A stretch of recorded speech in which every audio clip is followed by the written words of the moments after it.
Living in the Past is a Turtle, Mysteries of Azeroth, and Everlook Broadcasting production.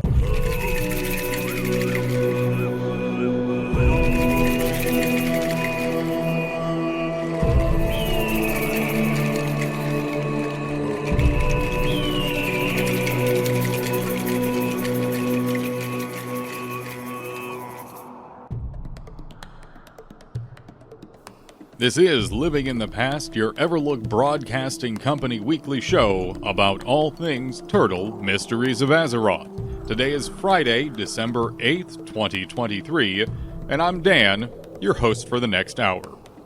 A very merry December and Friday to everyone. We're here once again to do some Living in the Past.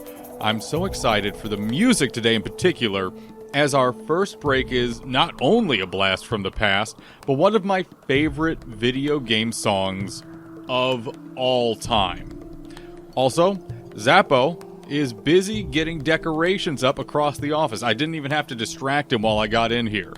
It looks like he's finally getting around to all that mess he's been leaving around the building all week. We're finally getting bright and festive here around Everlook Broadcasting. And speaking of festive, hopefully everyone has been enjoying the new festive tracks we've been able to get on the air for you. 'Tis the season to sell. In addition to possibly having a Sweeter 3, also, in the realm of sweet things, I've heard rumors that there could be another sale on the horizon in the server shop. Just a rumor, though. No concrete information on it. Still, it might be a good time to plan out what purchases you might want to make just in case there is.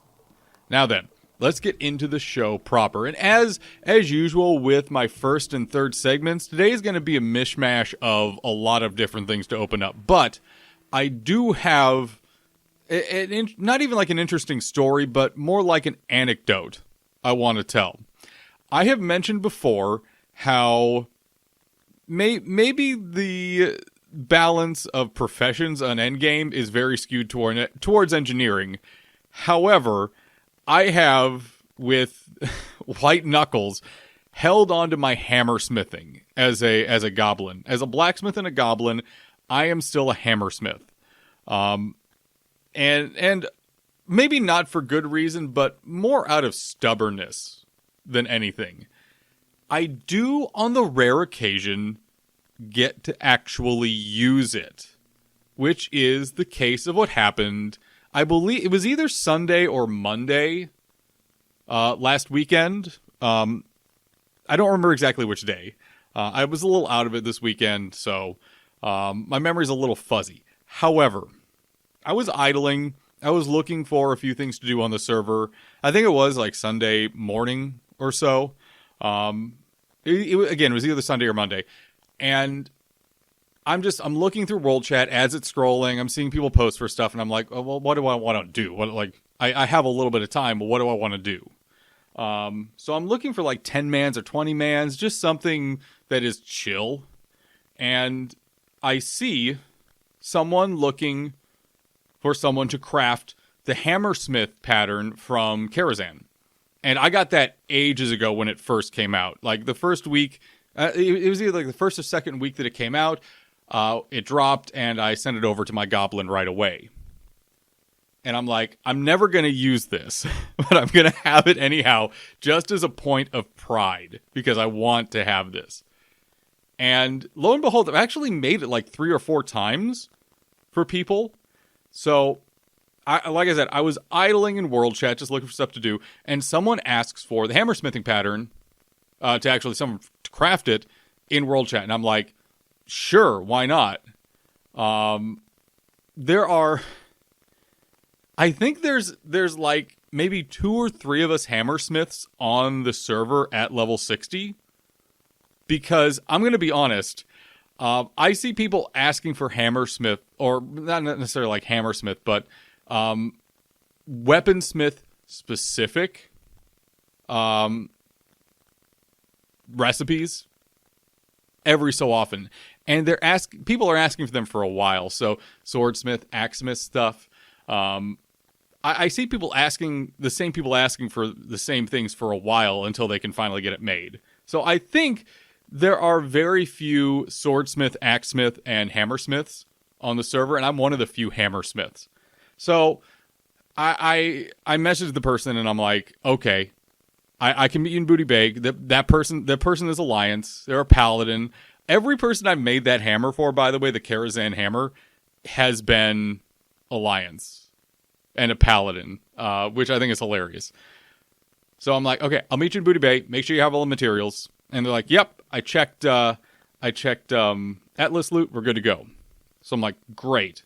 I get over to Booty Bay, and they give me all the stuff. And I'm wondering when they're going to hand me the last of the Arcanite, because they only hand me 8 Arcanite and need 16. This is when I discover the Atlas loot listing for the crafted hammer out of Karazhan off the final boss is incorrect. It's 16 Arcanite, not 8. And the person's like, shit, I don't have the ability to pick up another 8 Arcanite right now. Lucky enough, I actually have a good bit of money on my goblin at the moment. So I'm like, hold on. I run over to the Booty Bay auction house, and lucky enough, Arcanite was only like 32, 33 gold each. So I buy the extra 8, I make the hammer, and I say, okay, you know what? Pay me back like 290 gold afterwards. And here's your hammer. and he was so overjoyed to actually get it done. And I was so happy to get it done for the person.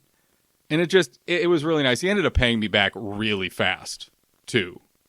So good props on him for everything. I don't actually remember his character name.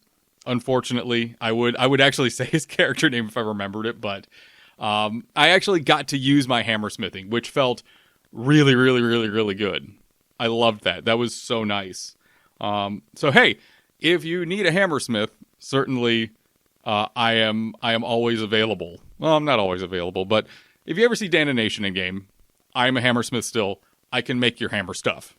The only pattern I don't have that's hammersmithing right now is the super rare drop off the blacksmith in Karazhan. That one I don't have yet. And I don't know if anyone on the server has it. I haven't seen it pop up on the auction house yet, so I don't actually know if anyone has that hammersmithing pattern. But that's neither here nor there.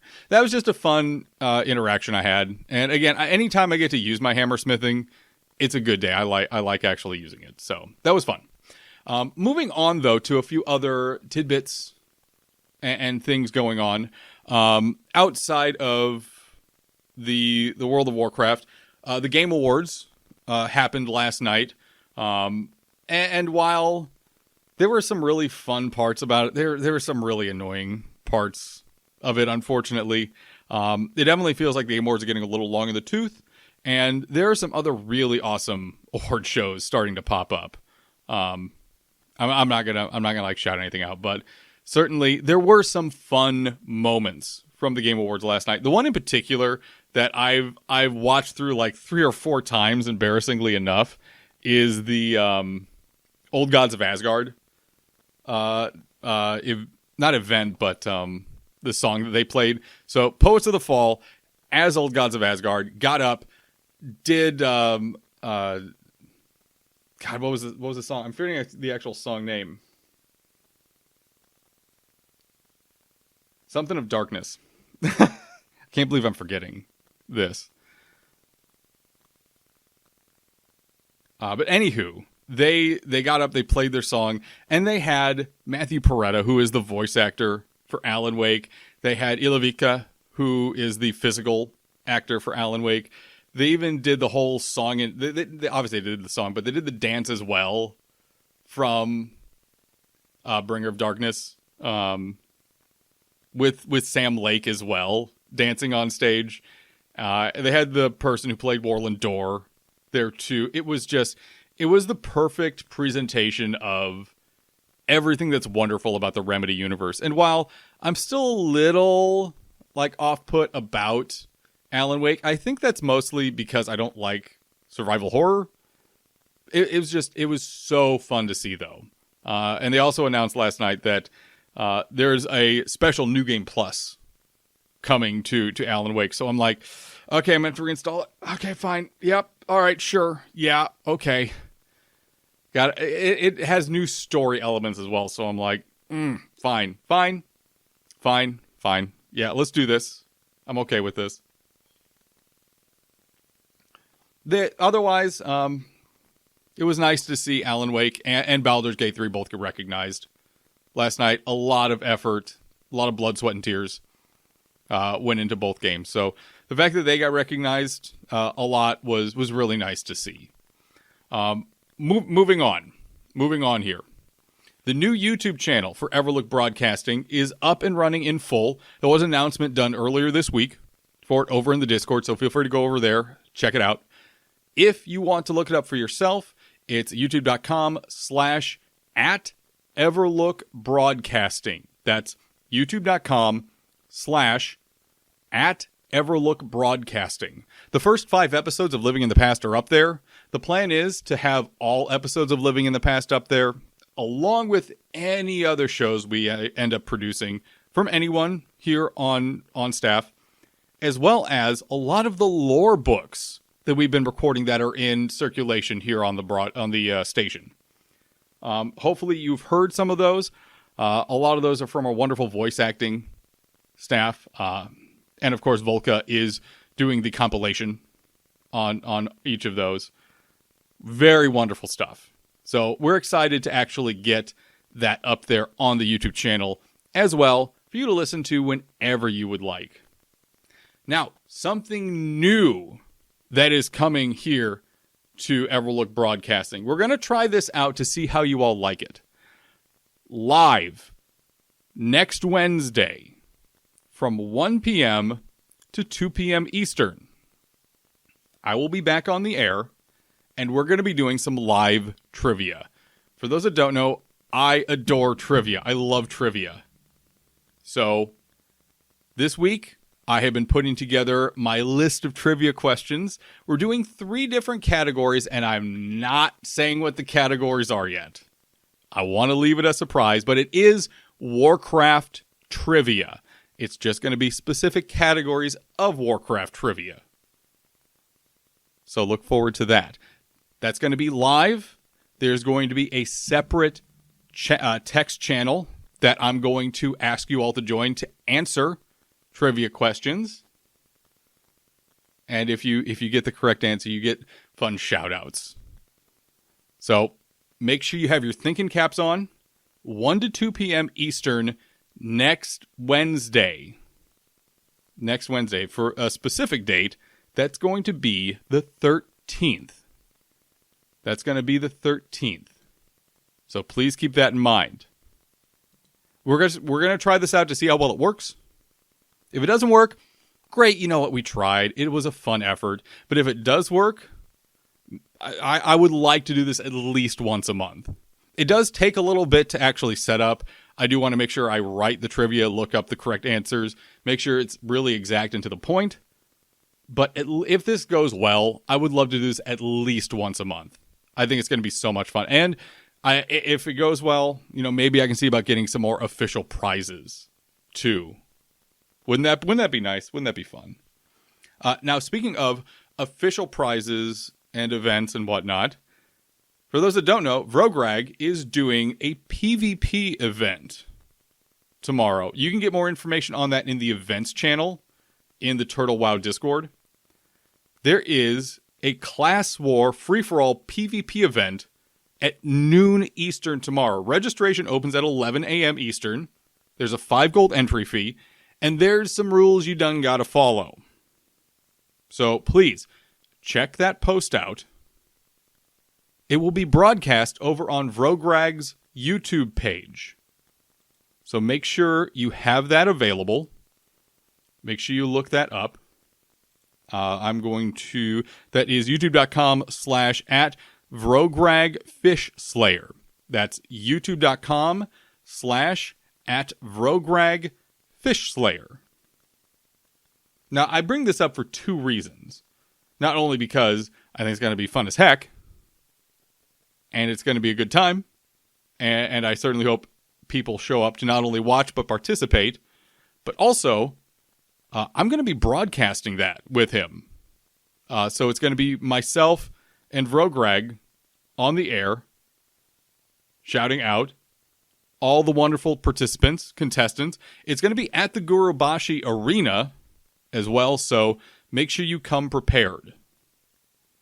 With that being said, though, I'm super excited to actually get live on the air with Vrogreg at the same time. It'll be the first time it's ever happened, and I'm really excited for it. It's going to be a lot of fun. Now then, trying to figure out this segment's already going really long, so I need to actually wrap it up here. One more note. While there will be a show next week, on the 22nd, there will not be a show. I'm taking a week off. I'm taking a little vacation time for myself, so no show. There will be no Living in the Past on the week of the 22nd. That's Friday the 22nd. No Living in the Past. I'm taking a week off. With that being said, though, we need to wrap this segment up. Let's get into our first break. Now, over this episode and the next episode for the holidays, we'll be going red and green, the traditional colors for Christmas time. And it's red first, and for that, we'll be diving into the original and maybe not so original Russian musics that we have available to us and that you may know of. Next week, the green will be a couple of sets from excessively Irish bands that I've come to love over the years. Flogging Molly and Dropkick Murphy fans, you're going to be very happy next week. Good times. For our first break tonight, though, we're featuring a pair of tracks from the well-known Command & Conquer Red Alert franchise. The second song, I say second, will be a cover by Alina Gingertail, who does a lot of really wonderful covers and original pieces, with her cover of the original Red Alert 3 main theme titled Soviet March. Get your vodka out for this one. The first song of this break, however, needs a bit of pomp and circumstance. Video game music has come a long way, and almost every title that releases nowadays has at least a decent soundtrack to get the work done to. This wasn't always the case. Although some games were starting to push that boundary, Warcraft 2 comes into mind in particular, it hasn't been consistent. However, in 1996, the sequel to Command & Conquer came out, bumping some incredible tracks from Frank Klepacki, but one in particular stood out amongst all others. The song was called Hell March, and it alone redefined what it meant to put music to your game experience. Dark industrial vibes combined with exceptional guitar and electronica elements to make something that was truly greater than the sum of its parts.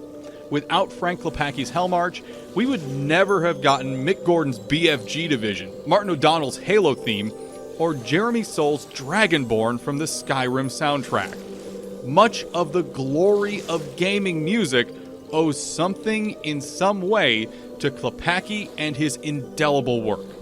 I present to you, to open our first break of the evening, the original and impossible to surpass Hell March from the Command & Conquer Red Alert soundtrack.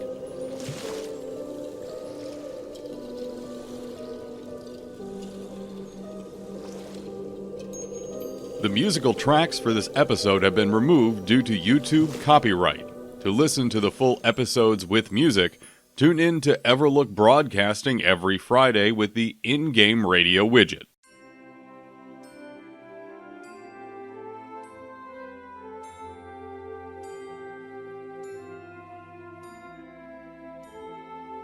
Alina Gingertail does so much wonderful music. Not only are her covers fantastic, but her original pieces are stellar as well. I'm actually a really big fan of her Wellerman cover, which I think is probably her most popular piece she's ever done. But I strongly encourage you to look her up over on YouTube. She has a huge variety, a huge library of music over there. A great work on her part. She collaborated actually on the Soviet March cover with quite a few different people. The video is hilarious. So, Hopefully you all enjoyed that music. I certainly love both of those tracks.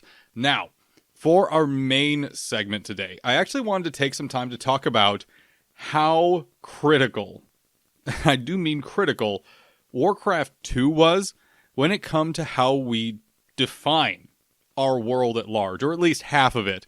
Obviously, Kalimdor wasn't until Warcraft 3, but the Eastern Kingdoms was a very important step in expanding the world and really setting in stone how a lot of things worked on a regular basis, a lot of norms, if you will. So just to open that discussion up, let's talk a moment about the map. We got in Warcraft 2 a massive new map. Originally, the map of Azeroth, quote unquote, the nation of Azeroth, was Goldshire, Elwyn Forest, Dead Mines, and then Swamp of Sorrows. We didn't even have the Blasted Lands yet. The Blasted Lands didn't even exist. It was just another piece of the Swamps of Sorrow. There was also this, and I don't really know how to reconcile this, but this strange extra set of mountains that just sprung up after Warcraft 1 that cut off Red Ridge Mountains from the Swamps of Sorrow. But in Warcraft 1, they were still just like, okay, Red Ridge Mountains are just part of the Swamps of Sorrow, and you go up north to get to Blackrock. There wasn't this whole, what we have in game, which is you go around through Deadwind Pass, you go up north, you head across the river a couple times, and boom, you're suddenly in not just Red Ridge, but in the Blasted Lands. Not Blasted Lands, Burning Steppes. For some reason, I mix those up regularly. I'm not sure why. Warcraft 2, though, really started to define not just that region, but the region as a whole. And that map in particular of, this is the scale we're looking at. This is how we justify this scale and the amount of space that's available. Because what you essentially had was you took the original map of Warcraft 1 and inset it on the map of Warcraft 2, and that gave you a much better context of size and space. which sounds odd to comment on, but these were very real things that you struggle with world building. What's the scale of my world? How big is a mountain range? How big is a city? Is it like, okay, this is a crossroads town where there's a few houses and a tavern? Or is it like, to take a D&D reference, Waterdeep, where the city is literally an entire region on its own? These are important questions that you have to answer. So when we got the map of the Eastern Kingdoms in Warcraft 2, suddenly it put everything in context. And then when you go down to the individual maps for individual missions, it gave you that additional sense of context and regions. And it also, and this is another interesting thing that people don't, I think about a lot, it gave us a concept of environments. And when I say environments, it's not just, okay, what's the color of the tile set? Is it red? Is it green? What is it? Because again, in Warcraft 1, you had Elwyn Forest, which was green, or you had the Swamps of Sorrow, which was brown. And those were the two tile sets you really had. There was an underground tile set as well. It really didn't do much. It didn't really look like much. So really, you had green and you had brown. In Warcraft 2, you started to really see a solid different spread of environments. So, for example, the first opening missions of Warcraft 2 were in Hillsbrad during the winter. It wasn't just in Hillsbrad or in Lordaeron. It was in Hillsbrad during winter. And then later on, when you see missions that are up in Lordaeron itself, it's not in winter anymore. So there's no snow, there's no ice. it's more of that actual green, like that spring and summer green. And it does provide this really big context, because in Warcraft 2, it wasn't just, oh, there is a certain tile set that the maps are on. The buildings actually look different based on, is there snow on the ground? And one of the things that have stuck out in my mind since I played the original Warcraft 2, not the original Warcraft 2, but played Warcraft 2 as a kid, is how the orc buildings looked in that winter tile set. And it is stuck in my head visually since I was a child. In the differences of, oh, there's snow piled up in the creases of the roofs, and the pig farms have piles of snow set on the side. And okay, it's not just about establishing your first settlements in Hillsbrad. It's about establishing a point of survival against the winter and against all of the odds. And it felt that much more thematic as an opening. But you have other tile sets as well. You have the Blasted Lands tile set, which is that orange clay kind of color, and it has its own region. It's used a lot for Cosmodan, but it's also used a lot for the Blasted Lands itself, which we see in the expansion to Warcraft 2. In addition, you have key locations that are really explored in depth with Warcraft 2. In Warcraft 1, the key locations were just the missions, and then there were some, like I said, underground missions, or quote-unquote interior missions that all use this underground tile set, but it really didn't explore the importance of certain locations.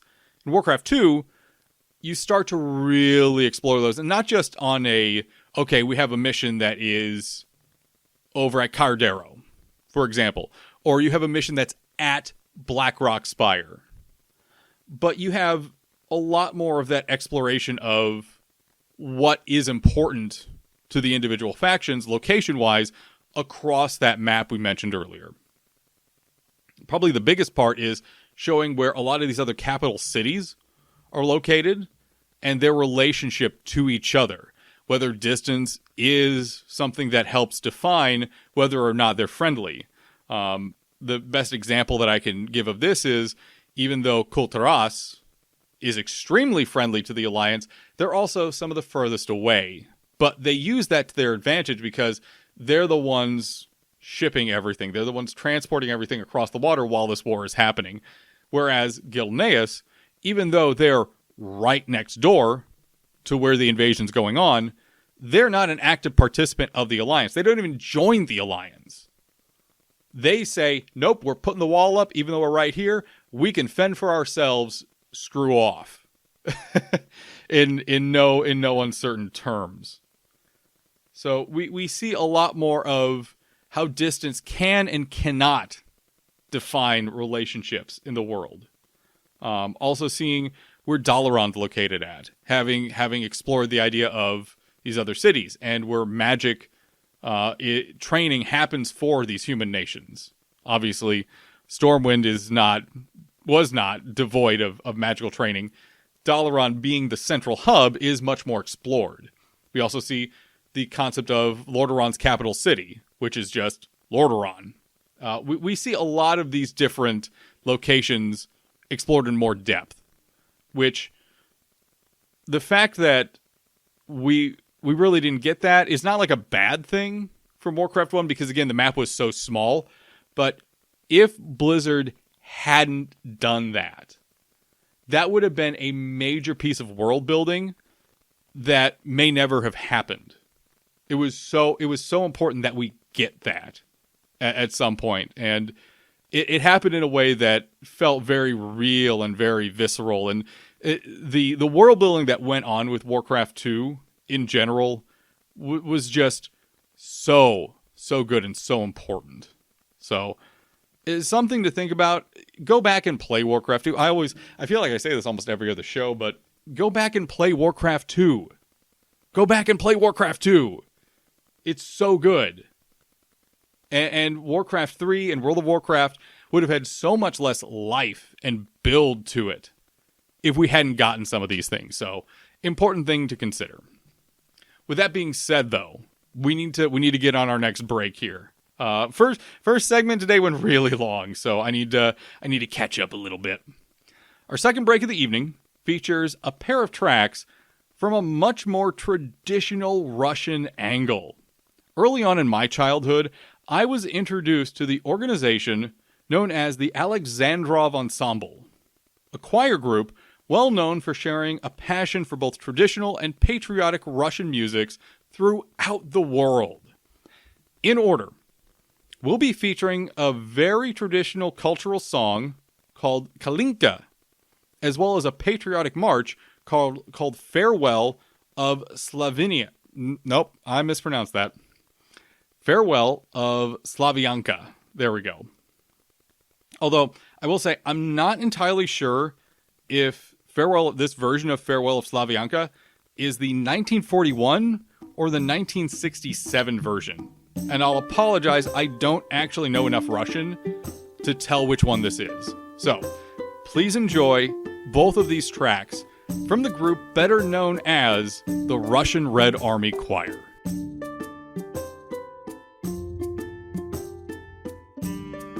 The musical tracks for this episode have been removed due to YouTube copyright. To listen to the full episodes with music, tune in to Everlook Broadcasting every Friday with the in-game radio widget.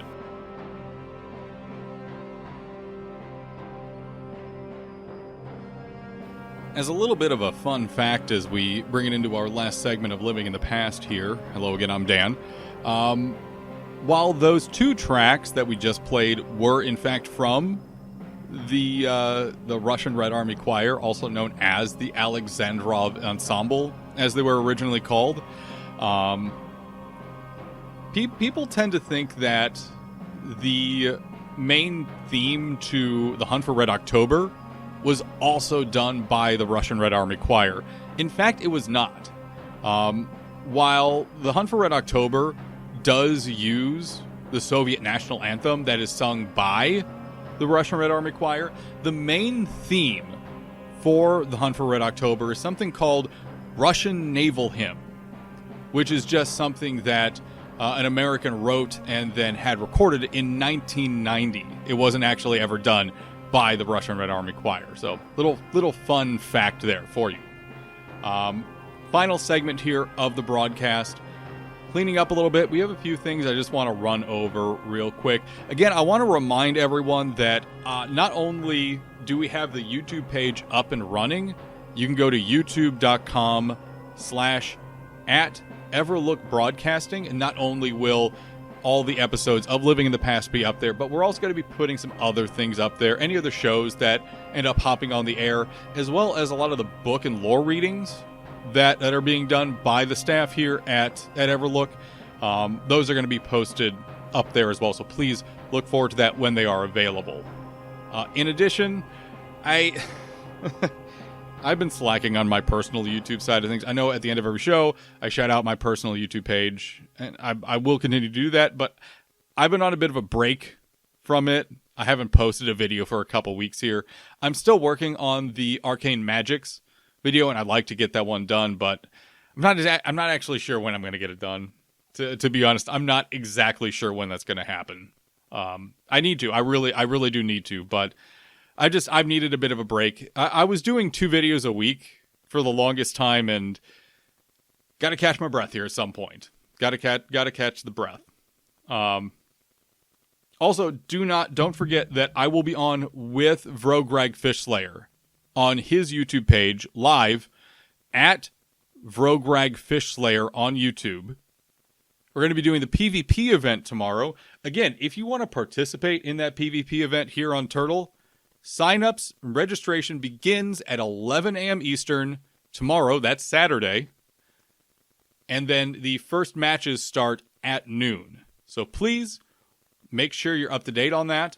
Information is available in the events channel over on the Turtle WoW Discord. Look through that. There's a lot of rules. There's a lot of things that aren't allowed. And Vrograg won't hesitate to throw your butt out of there if he feels like you're bending or breaking the rules. So keep that in mind. But I will be on probably for a couple of hours. He didn't give me an exact time frame as to when it was going to be ending, but I'm making the time to try and spend as much as possible with him tomorrow. I think it's going to be a lot of fun to actually hop on air with him for the first time. So I'm really looking forward to that. So don't miss that. Again, tomorrow, the broadcast starts at noon Eastern over on his YouTube page. So make sure you're paying attention to that. Now, as a couple other reminders, this is going to sound weird, but please make sure you're weatherproofing for winter. Not a lot of people think about it, but good Lord, it's getting cold. Please make sure you're weatherproofing, whether that's making sure your chains are on your tires or making sure you're weatherproofing your windows. Make sure you do it. It sounds silly. A lot of us forget about it. Take care of it. Also, on a couple personal notes, I've gone ahead and found a new guild to group with after, unfortunately, my group has moved on. But I'll be looking to get back in the raiding scene with my goblin warrior coming up here in January. Hopefully, that's like the hope. The guild leader that I'm currently in a guild with is off in deployment, so we have to wait for him to come back. But looking forward to getting that started back up, coming up here in January. And it's always fun to help a group that may not be established or is just trying to get their feet out under them. And I'm also looking forward to not being an officer. I've been an officer in almost every single group I've joined over the last God knows how long, no matter what server it is. So just being a regular player and getting to focus on hitting things really hard is actually something I'm really excited for. So January is when hopefully we actually get back to it here rating wise. But that'll be nice. That'll be really good. With that being said, though, that's going to go ahead and close it out here on Living in the Past. Thank you for taking the time to join me here today. Our nostalgia continues, even though today's broadcast is now at an end. And I hope you enjoyed the show here today. A huge thank you to the Turtle developers, moderators, staff, and volunteers. Without the entire team's hard work and dedication, we wouldn't have this station or server group. An additional thank you to the audio engineers and creators here for the use of their soundtracks they've created, which we use for segment transitions and intro audio. If you'd like to find out more about what I do, I invite you to check out my YouTube channel at youtube.com/TheDanNation and my series Ancient Lore, a recapture of the spirit of my original podcast, The Ancient of Lore, and I promise I'll get another episode out here this month. I'm going to say this month. The goal is for a couple episodes this month. However, until next Friday, let's keep living in the past.